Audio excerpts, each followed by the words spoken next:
Examen físico de los pares craneales.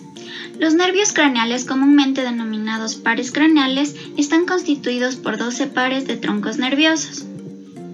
Estos tienen sus orígenes aparentes a nivel de la superficie encefálica, luego tienen trayectos más o menos largos al interior de la cavidad craneana y van a abandonarla por el orificio de la base del cráneo, para posteriormente alcanzar sus áreas de inervación. Los pares craneales se clasifican en sensitivos o aferentes, motores o eferentes y mixtos. Los sensitivos o aferentes son el primer par u olfatorio, el segundo u óptico, el octavo o vestibulo-coclear.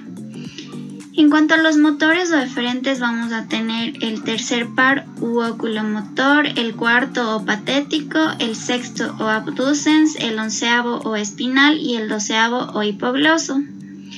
Y en cuanto a los mixtos, que se caracterizan por ser sensitivos y motores, van a ser el quinto o trigémino, el séptimo o facial, el noveno o glosofaringio y el décimo o vago. Para realizar el examen físico de los pares craneales, esto debe ser de una manera ordenada, bilateral y comparativa.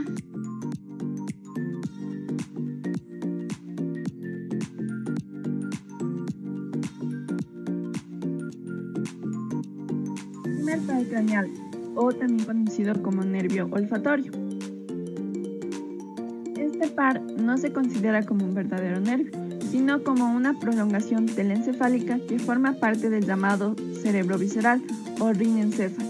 Es el único nervio sensorial que no tiene una conexión precortical con el tálamo y forma parte del sistema límbico, además de ser el primero y más rostral de los nervios craneales.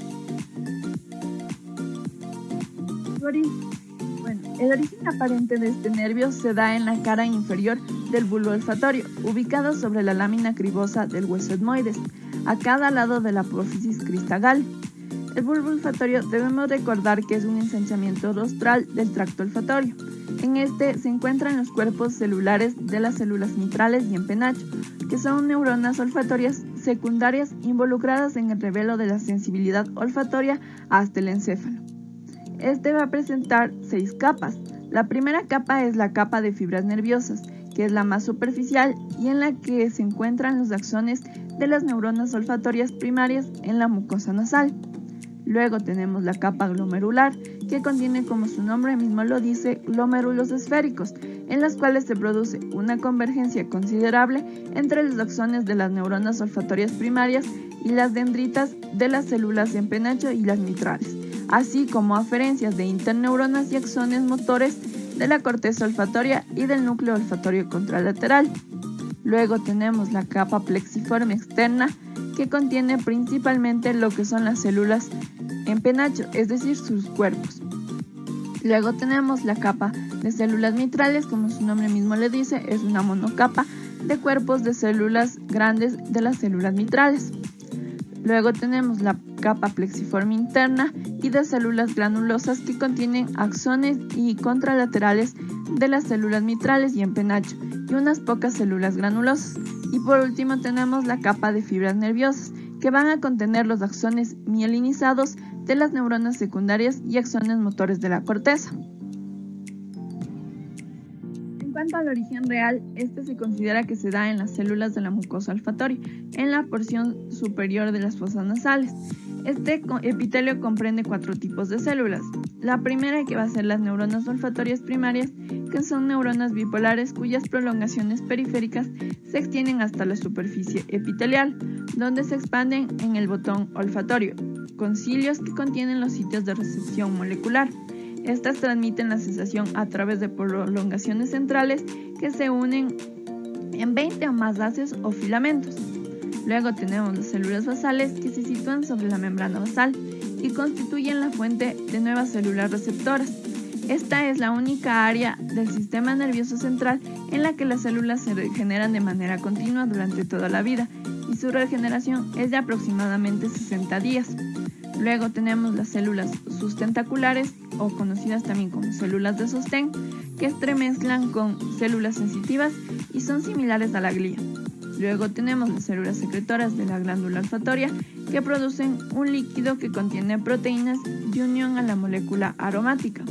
Baña los terminales dendríticos y los cilios de las células receptoras, actuando como un solvente de las sustancias aromáticas, lo que le permite su difusión a los receptores sensitivos y aumenta la eficiencia de detección de los olores. En cuanto a este par, vamos a mencionar los diferentes segmentos. Dentro de estos tenemos al epitelio nasal, el segmento transesmoidal, el bulbo olfatorio intracraneal, el tracto olfatorio, las estrías mediales y laterales y por último la corteza olfatoria. ¿Cómo se da el trayecto? Bueno, el trayecto va a comenzar con las neuronas receptoras que residen en la mucosa olfatoria localizada en el techo de la cavidad nasal, y los axones de estas neuronas bipolares se extienden a través de la lámina cribosa del etmoides y terminan en el bulbo olfatorio.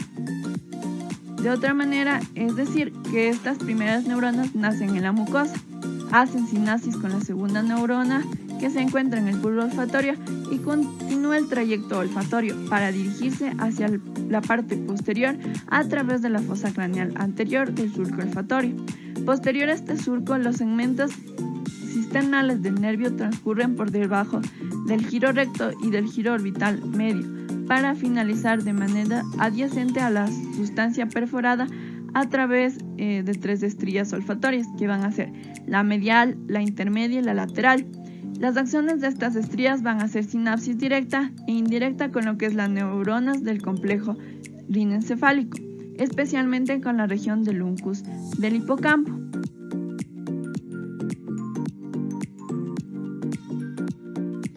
A continuación, explicaremos las funciones que cumple el primer par craneal, el nervio olfatorio.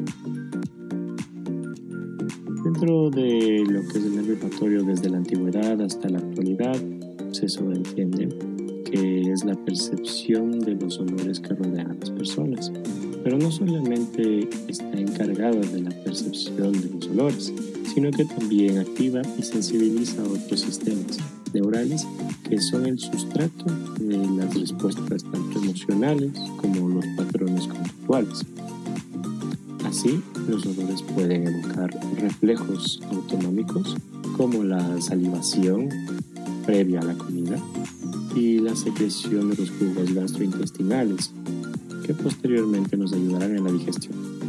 Los olores pueden también describirse solo en términos subjetivos, ya que para unas personas algunos olores les resultarán agradables y para otras no.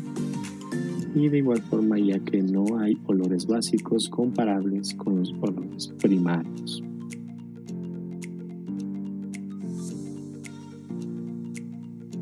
A continuación le vamos a mostrar cómo se realiza un correcto examen del primer par craneal.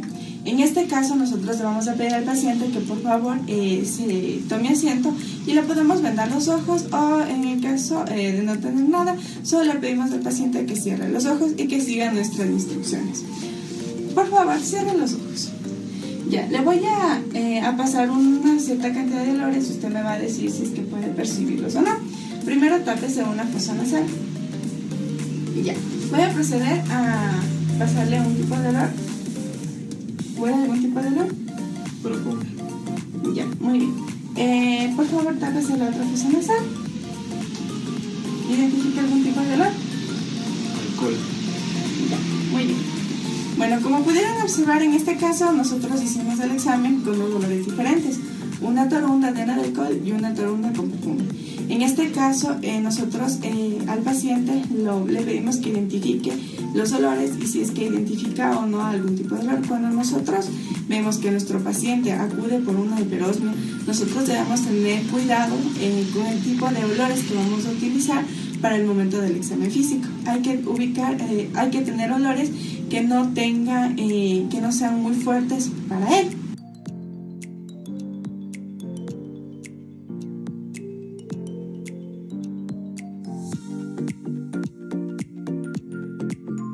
A continuación, analizaremos el par craneal número 2. Se conoce como óptico.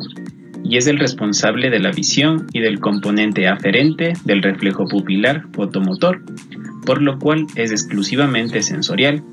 Similar al bulbo y al tracto olfatorio, no se considera un nervio craneal verdadero, sino más bien una extensión del cerebro. Sus procesos centrales hacen sinapsis sobre las células ganglionares que veremos a continuación y la superficie vítrea de la retina y pasa a través del disco óptico fuera del globo ocular y forman el nervio óptico propiamente dicho. Vamos a analizar el origen real. Surge de las células ganglionares presentes en la retina, como se puede apreciar en la imagen. Posee 10 estratos. El octavo estrato representa la capa de células ganglionares. Está formada por los núcleos de estas células. Son un tipo de neuronas de axón mielinizado.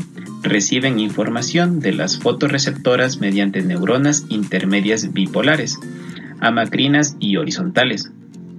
Estas varían en tamaño, conexiones y respuesta sensorial, pero todas comparten la característica de tener un largo axón que va hacia el encéfalo, formando al paso el nervio óptico, el quiasma, la vía óptica, llevando información hacia el tálamo, hipotálamo y mesencéfalo. Una vez analizado el origen real, continuamos con el origen aparente. En este caso se encuentra en el quiasma óptico, concretamente en el ángulo anterior. Como su nombre lo indica y como podemos apreciar en la imagen, anatómicamente pareciera que esta convergencia de nervios ópticos tanto derecho como izquierdo diera el origen, pero no es así. Para analizar el recorrido es necesario conocer que existen algunos segmentos del nervio óptico. ¿Y por qué es necesario conocer estos segmentos? Puesto que en cada posición el nervio va a adquirir ciertas características anatómicas referente a la región. Tenemos en segmento intraocular, intraorbitario, intracanalicular, el intracraneal, el quiasma óptico, el tracto óptico, la radiación óptica y la corteza visual. Una vez mencionados los segmentos y componentes que intervienen en el recorrido, vamos a describirlos uno por uno. En este caso, el segmento intraocular se encuentra dentro de la retina y emerge a través de una abertura escleral. El segmento intraorbitario pasa hacia posterior y centralmente dentro de la órbita y está rodeado por el revestimiento dural y líquido cefalorraquídeo. Por tanto, se comunica directamente con el espacio subaracnoideo, como se observa en la figura. En el segmento intracanalicular, donde el nervio óptico emerge a través del anillo tendinoso y el canal óptico superior a la arteria oftálmica, como se puede apreciar en la otra imagen.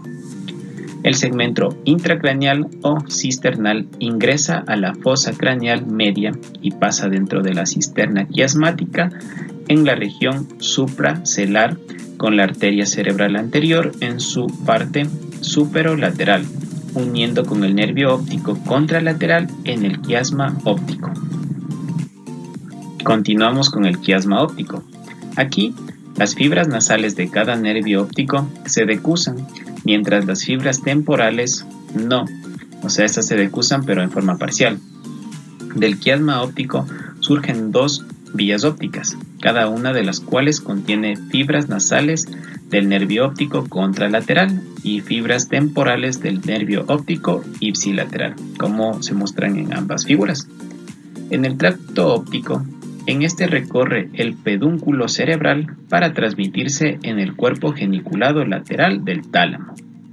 Finalmente, las radiaciones ópticas.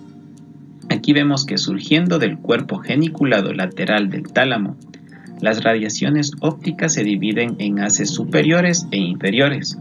El haz superior transporta información del cuadrante superior de la retina y representa el campo visual inferior. Termina en el aspecto superior del surco calcarino, también conocido como cuña. El haz inferior o asa de Meyer transporta información desde el cuadrante inferior, en cambio, de la retina, que representa el campo visual superior que se bifurca en sentido anterior en el lóbulo temporal y forma la pared lateral del asta temporal del ventrículo lateral. Y luego este pasa hacia el extremo inferior del surco calcarino o también conocido como giro lingual.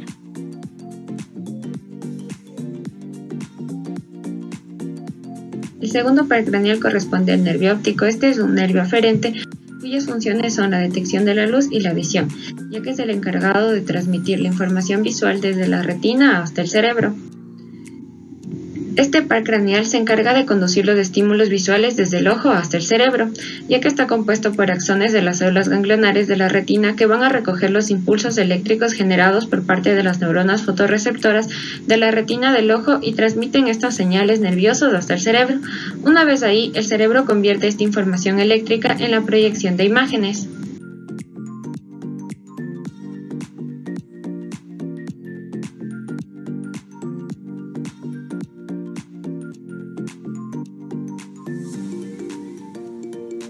A realizar lo que es el examen de la agudeza visual.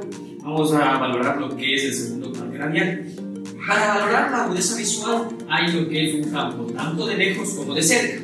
Para valorar lo que es la agudeza visual lejana vamos a utilizar una escala que es una tarjetilla de Snellen en la cual nos va a valorar mediante diferentes tamaños de letras la agudeza visual que el paciente puede observar. En este vamos a utilizar lo que es unos 20 pasos hacia atrás de la tarjetilla en la cual el paciente se va a estar ubicado junto con un objeto para tapar el ojo que se desee valorar y vamos a pedirle al paciente que lea las letras hasta donde él pueda observar. En este momento le voy a decir a la paciente que se tape un ojo con la tarjetilla y con el ojo que se encuentra libre me lea las líneas que pueda de la tarjetilla desde. Por favor, me lees hasta donde tú puedas, ¿ya? Ya. La E, la F, la P, la T, la O, la Z, la L, la P, la E, la D, la B, la E, la O, la F, la D, la D, hasta Ya. Como podemos observar, una paciente solo puede leer hasta la sexta línea de manera completa. Es decir, para tener una agudeza visual de un examen normal, para decirle 20 sobre 20, debe llegar la agudeza visual hasta la octava línea sin equivocaciones. En este momento observamos que la paciente no podía observar y vamos a ver que tiene sobre 30 en la escala de Snellen. Se debe valorar ambos ojos para ver la agudeza visual como del uno como del otro, ya que vemos que es de manera independiente. En este caso, ya existen pacientes en el cual no pueden observar ninguna línea de la tarjetilla de Snellen. Y vamos a mencionar o decirle al paciente que los vea los dedos. En este caso, cuando no las líneas de la tarjetilla de Snellen, que observe nuestros dedos y nos diga cuántos dedos tengamos en nuestra mano. Ahorita voy a proceder a decir a la paciente que vea cuántos dedos tengo en mi mano. Por favor, ¿cuántos dedos tengo en mi mano? Ahora. 3. ¿Y ahora? 2. Listo. En ese tipo de pacientes nos denominamos que una línea de la tarjeta de Snellen, denominamos que es un paciente cuenta dedos. Y cuando no puede contar los dedos que yo presente en mi mano, solo puede ver imágenes borrosas, le decimos que es una visión en bultos. Gracias. Ahora vamos a proceder a valorar lo que es la agudeza visual de cerca. Para esta se le utiliza otra tarjetilla o incluso algunos médicos suelen utilizarse una guía telefónica. Cuando utilizamos una guía telefónica son letras pequeñas en la cual nos puede valorar la agudeza visual cercana. Hacemos la misma técnica de la anterior evaluación que procedimos a hacer con la agudeza lejana. Le decimos que se tape un ojo y con una regla medimos unos 30 centímetros de la visión de la paciente a la tarjetilla o al directorio telefónico y le pedimos que lea lo que nosotros vamos a señalar. Por favor, lee lo que te estoy señalando ya. Pascual. Ya, como podemos ver, la paciente tiene un déficit en la agudeza visual cercana, porque al momento de yo señalarle, la paciente no me puede leer la palabra que le estoy señalando. Y estoy cumpliendo con todos los parámetros para valorar lo que es la agudeza visual cercana, tanto en los 30 centímetros, tapándole un ojo y colocándole una letra apropiada para la visión. Muchas gracias.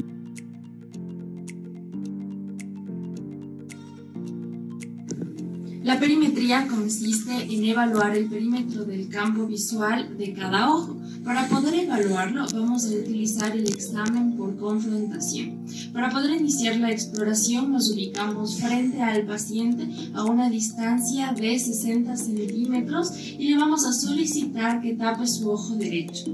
De esta manera vamos a evaluar el ojo izquierdo. Nosotros como exploradores nos vamos a tapar el ojo izquierdo de tal forma que nos podamos observar con el ojo descubierto de cada uno de forma horizontal. Vamos a ubicar nuestro dedo o algún objeto dentro del campo visual y vamos a realizar movimientos superior, inferior, temporal y nasal para poder evaluar el campo visual, y de esta manera le solicitamos a nuestro paciente que nos indique al momento de que observa o deja de observar el objeto.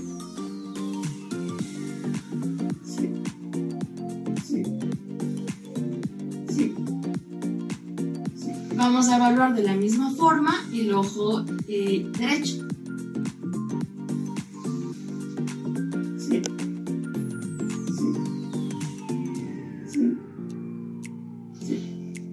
Los campos visuales normales por confrontación temporal se extienden 900 de la línea media, superior 500, nasal 600 e inferior 700.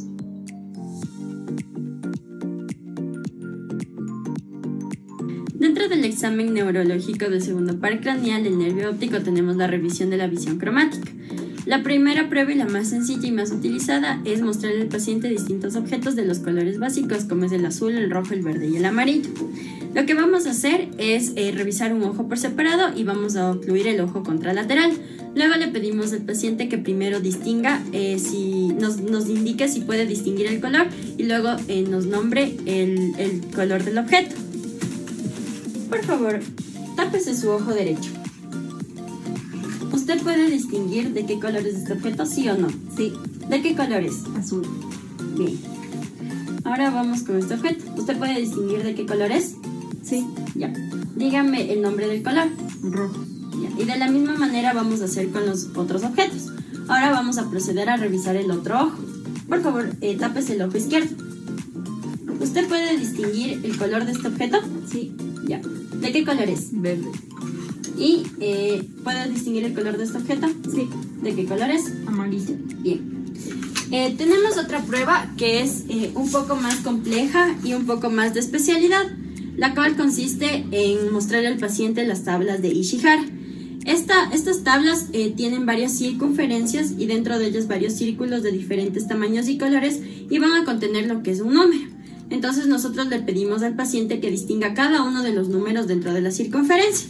Por favor, ¿me puede indicar de qué número es del círculo que le estoy indicando? 7. Ya. ¿Y de qué color es? Amarillo con tomate. Ya. ¿El número de aquí? 13. 8. 2. Ya. Como pudimos ver, estas son las distintas técnicas para revisar lo que es la visión cromática.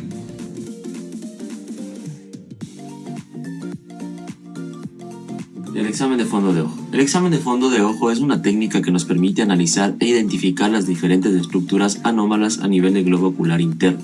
De igual manera nos permite dar un seguimiento a las diferentes patologías, tanto como diabetes mellitus, hipertensión arterial, entre otras. Recordemos que la diabetes mellitus es una de las principales causas de ceguera a nivel mundial en grandes potencias. Es por ello que por medio de este examen vamos a lograr analizar las diferentes estructuras de los vasos sanguíneos y anormalidades de los mismos. De igual manera en la hipertensión arterial.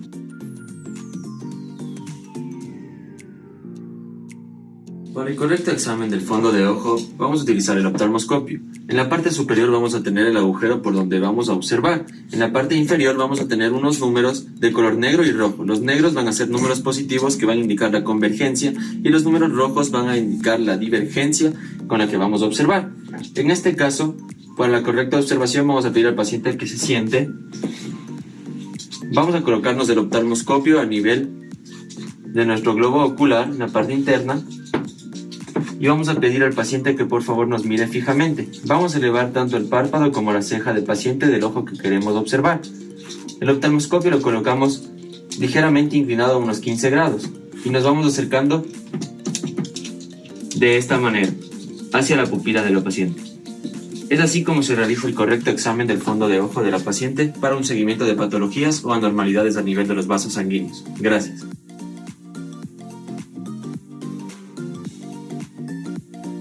Vamos a realizar el examen de fondo de ojo. Para esto vamos a necesitar un ambiente con poca luz. Vamos a necesitar que el paciente tenga la pupila dilatada. Para esto se puede usar vasodilatadores como son la atropina. Entonces procedemos a realizar el examen. Ya en el fondo de ojo vamos a proceder a revisar los vasos retinianos. En el centro del disco óptico se sitúa el paquete vascular formado por la arteria y vena central de la retina, que se dividen en las arterias y venas temporales superior e inferior y nasal superior e inferior. Las ramas de los vasos de la retina se acercan desde todos lados pero no llegan a la fóvea. La vena es de color rojo vinoso más oscuro y de trayecto más ondulado en relación al calibre de la arteria, vena 2/3. El reflejo luminoso arteriolar es una línea brillante blanca en el centro de la arteriola y ocupa 1/4 del total de la anchura de esta. También presentan los cruces arteriovenosos. Normalmente no hay cambios en el tamaño del trayecto de los vasos cuando se cruzan.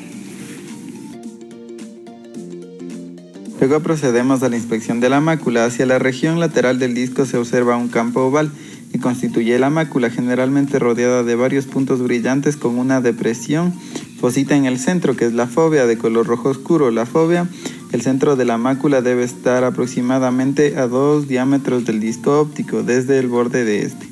La mácula es el punto de máxima agudeza visual. Se examina por último pidiendo a la persona que mire directamente a la luz y ello le sitúa la mácula frente al oftalmoscopio. Para revisar el ojo izquierdo vamos a proceder a tomar con la mano izquierda el oftalmoscopio y nos vamos a acercar al paciente. Con la mano derecha vamos a tomar la frente y procedemos a realizar la inspección.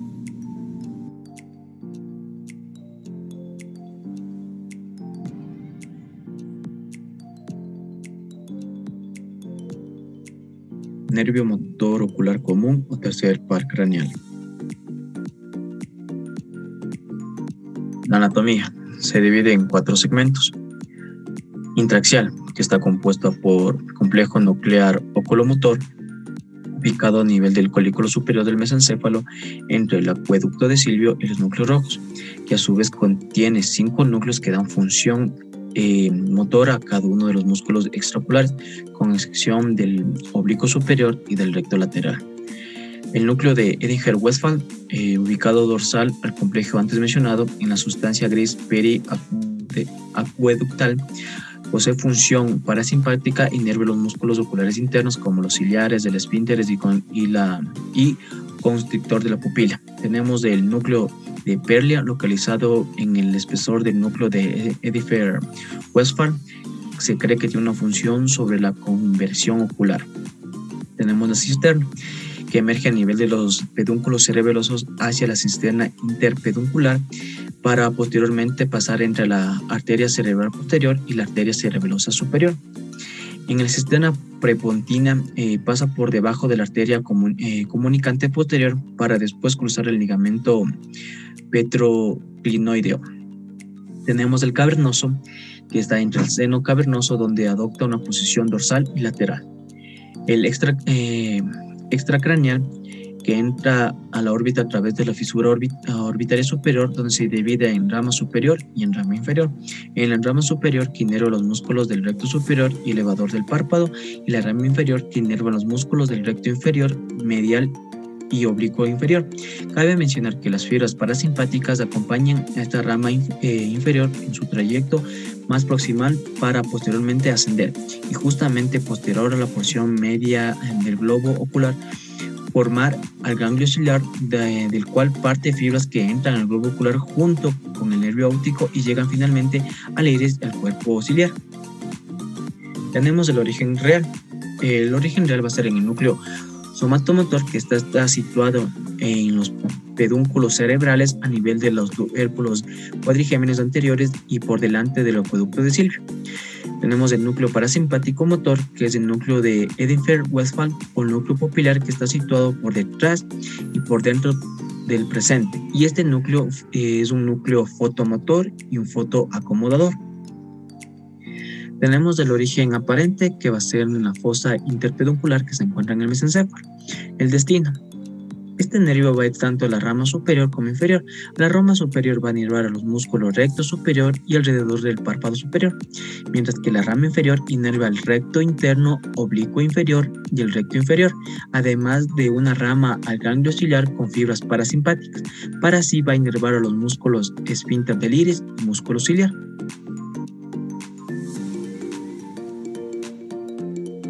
Vamos a presentar las funciones del tercer par craneal, que es el motor ocular común. Estas funciones van a ser identificadas de acuerdo a los núcleos del tercer par craneal, que es el núcleo motor ocular. Va a generar funciones motoras de los músculos recto superior, recto inferior, recto interno, además del músculo oblicuo inferior y el elevador del párpado.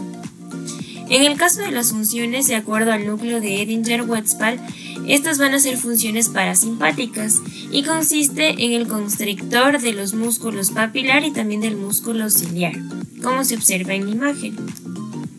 De acuerdo a las funciones motoras, los músculos rectos, en el caso del músculo recto superior, van a generar un movimiento hacia arriba y hacia afuera. El músculo recto inferior va a generar un movimiento hacia abajo y hacia afuera.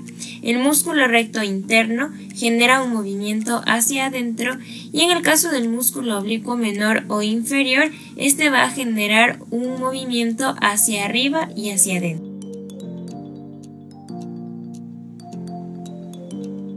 Dentro del examen físico del tercer par, se evalúa la motilidad intrínseca del ojo. Se evalúan las pupilas en su forma y contorno, situación, tamaño, simetría e hipospupilar. El reflejo fotomotor, que es una función del sistema nervioso parasimpático que controla la entrada de luz al interior del ojo, consiste en la contracción de la pupila en respuesta a un estímulo luminoso. Nos protege de los cambios en la intensidad y del exceso de luz. Su función es hacer reaccionar a la pupila para que reduzca o aumente su tamaño, de modo que permita que llegue a nuestros ojos la cantidad adecuada de luz del ambiente. Como ya sabemos, la luz intensa contrae la pupila y la oscuridad la dilata. Si dirigimos un haz luminoso de intensidad sobre ella, la pupila se contrae. Para tener una mejor visión de este reflejo, es recomendado oscurecer la habitación o situar al paciente de espaldas a la fuente de luz directa. Se le debe pedir al paciente que mire un objeto distante para obtener la máxima dilatación pupilar. La prueba debe repetirse con el otro ojo. El reflejo consensual. El reflejo consensual es cualquier reflejo observado en un lado del cuerpo cuando el otro lado ha sido estimulado. Se evidencia principalmente en el proceso de contracción de la pupila de ambos ojos al iluminar únicamente uno de ellos. Observamos que normalmente la pupila del otro ojo también se contrae y cuando retiramos la luz se dilatan.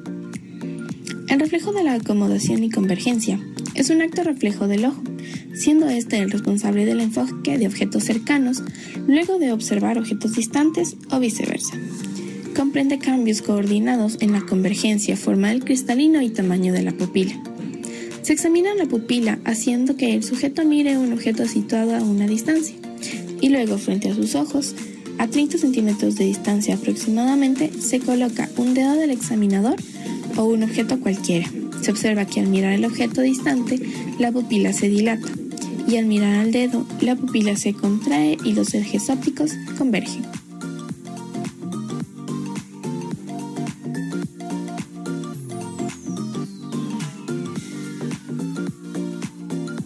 A continuación tenemos el cuarto par craneal, denominado también nervio troclear o patético.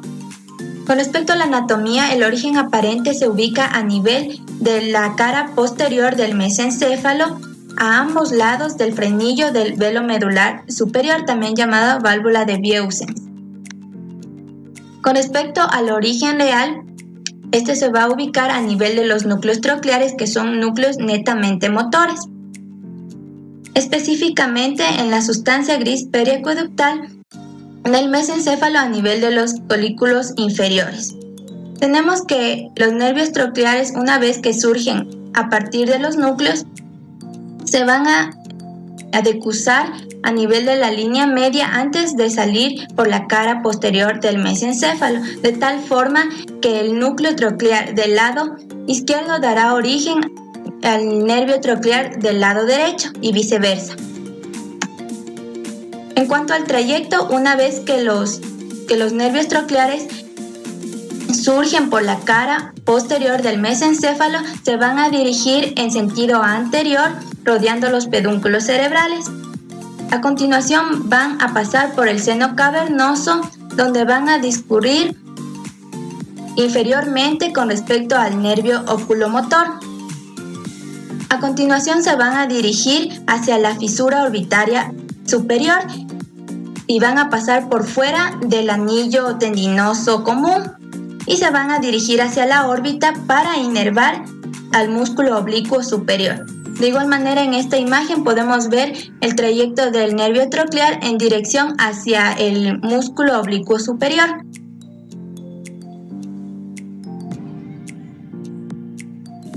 Una vez que hemos visto el origen y el trayecto del cuarto par craneal, vamos a ver sus funciones. Este participa principalmente en lo que son los movimientos verticales del globo ocular, siendo más importante la abducción del globo ocular, que se da por la contracción del músculo recto interno, que permite que el ojo se dirija hacia la parte interna o en dirección hacia la nariz. También participa en lo que es el descenso del globo ocular. Por ello, cuando hay alteraciones que generalmente se dan por un traumatismo craneal cerrado o por una alteración de los vasos pequeños como la diabetes, se va a producir una parálisis de este nervio y va a provocar alteraciones en estos movimientos ya mencionados.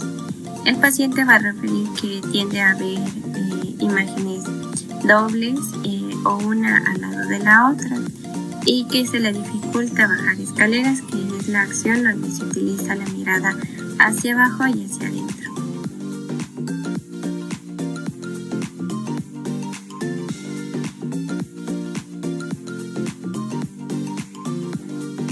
Hoy vamos a hablar sobre el sexto par craneal, o también llamado motor ocular externo o nervio abducing.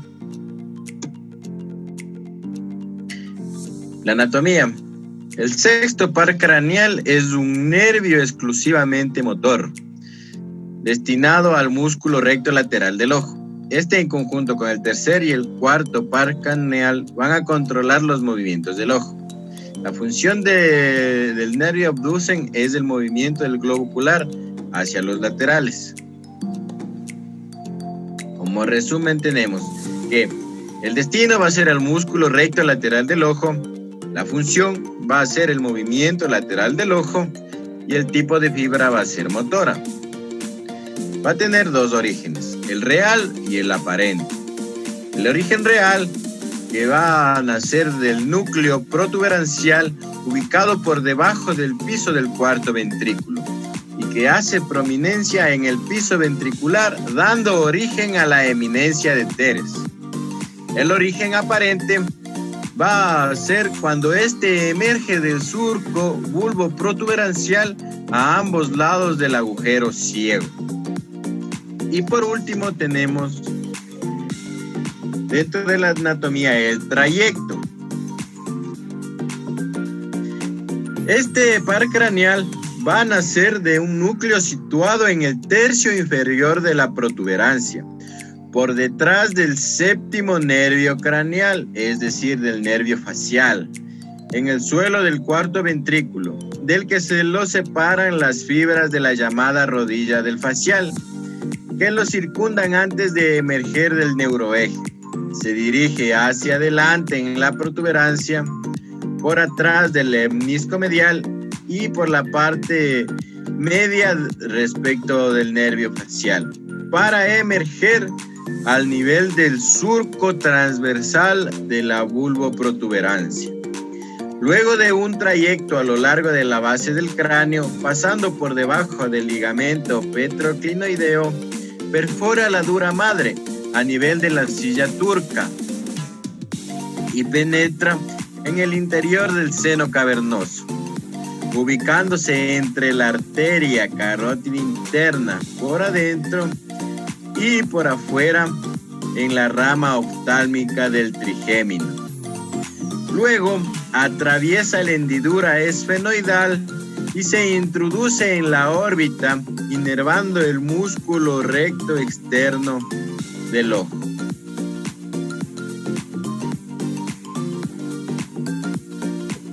El sexto par craneal o nervio abducen también se lo conoce con el nombre nervio motor ocular externo.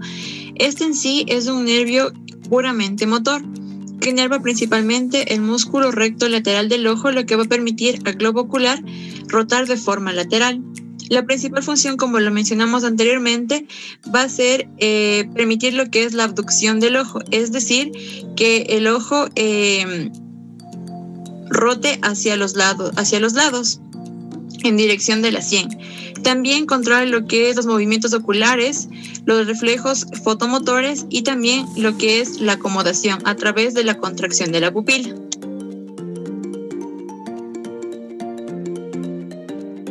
En la exploración del tercero, cuarto y sexto par craneal vamos a explorar la motilidad intrínseca y extrínseca del glóbulo ocular y también llamados como los músculos oculomotores.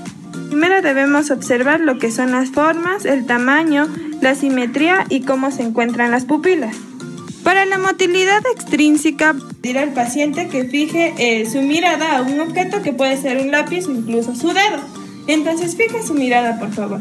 Y vamos a pedir al paciente que siga al lapicero y los movimientos que vamos a realizar son 6. De derecha a izquierda y de izquierda a derecha otra vez, de arriba abajo, mire arriba, hacia acá, abajo, lado y al otro. Vamos a realizar estos movimientos en busca de estrabismo.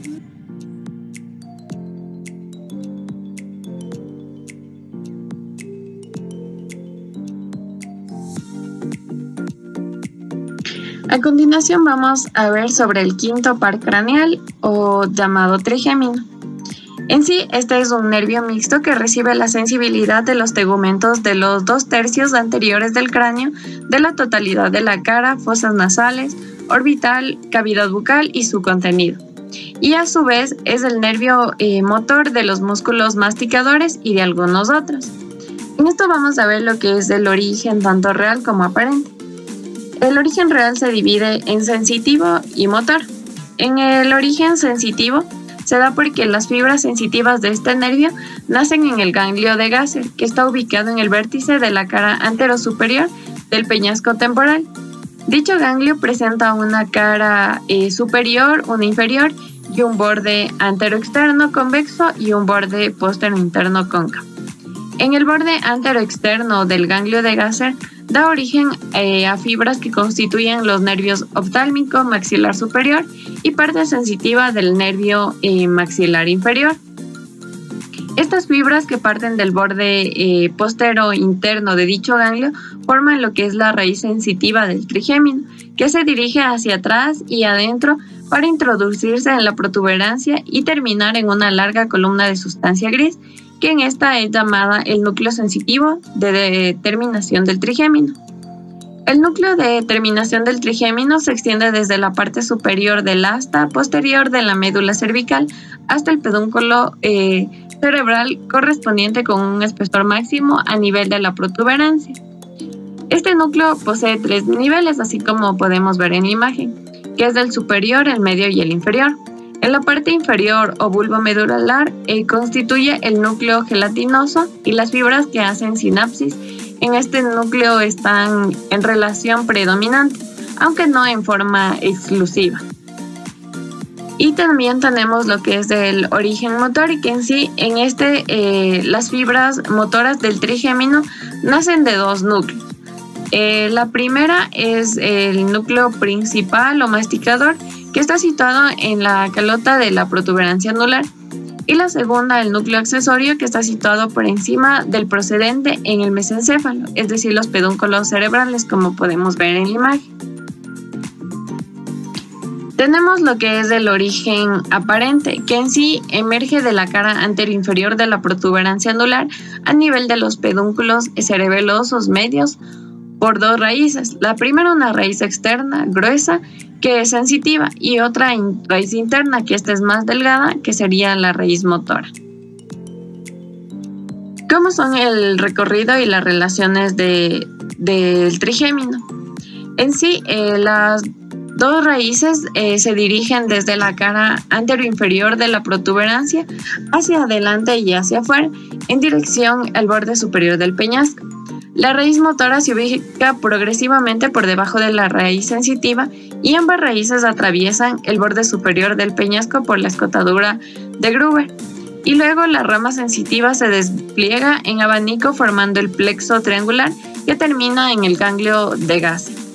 En sí, la raíz motora se desliza por debajo de la raíz sensitiva y pasa por debajo del ganglio de Gasser y luego se incorpora a la rama maxilar inferior.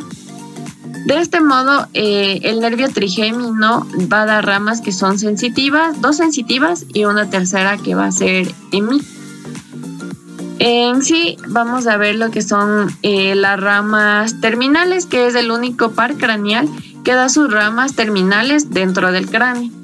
El primero es el nervio oftálmico de Willis, que es sensitivo. El segundo, el nervio maxilar superior, que igual es sensitivo. Y el tercero, que es el nervio maxilar inferior, que es motor sensitivo.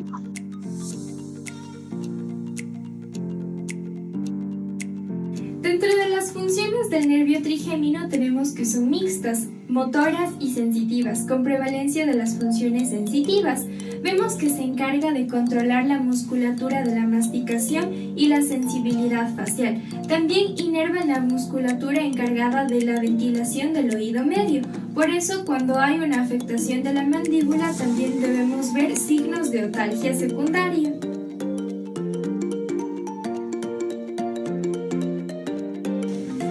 Para explorar la sensibilidad en general del nervio trigémino del quinto par, nosotros vamos a ocupar lo que es mechitas de algodón, alfiler y de objetos fríos y calientes, y vamos a ir preguntando a nuestra paciente si siente.